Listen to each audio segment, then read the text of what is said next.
నమస్కారం ఈటీవీ 360కు స్వాగతం. ముందుగా ప్రధానాంశాలు. ఉధృతి తగ్గిన ముంపులోనే ఉన్న విజయవాడ నగరం. వేరువేరు ప్రాంతాల్లో ఒక్కరోజే 12 మృతదేహాలు లభ్యం. బెజవాడ విపత్తు పునరావృతం కాకుండా పటిష్ట చర్యలు. శాశ్వత ప్రణాళికలు చేపడతామన్న సీఎం చంద్రబాబు. ఆక్రమణలు, ప్రవాహ సామర్థ్య పనుల్లో నిర్లక్ష్యమే ముంచింది. బుడమేరు పోటుకు అదే కారణమన్న పరివాహక ప్రజలు.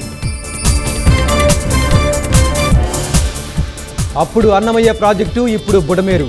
విపత్తులో వైసీపీ సర్కారు శాపమేనన్న పవన్ కళ్యాణ్. కృష్ణమ్మ వరదతో లంకవాసులకు కోలుకోలేని నష్టం. నేడు రేపల్లెలో క్షేత్రస్థాయి పరిస్థితి పరిశీలనకు సీఎం. బాధితులకు సాయం చేసేందుకు ముందుకొస్తున్న ప్రజలు. విరాళాలు, ఆహారం రూపంలో దాతల ఔదార్యం. ఉక్రెయిన్పై బాలిస్టిక్ క్షిపణులతో విరుచుకుపడిన రష్యా. పోల్టావాపై దాడిలో 51 మంది మృతి, 271 మందికి గాయాలు. పారాలింపిక్స్లో 20కి చేరిన భారత్ పతకాల సంఖ్య.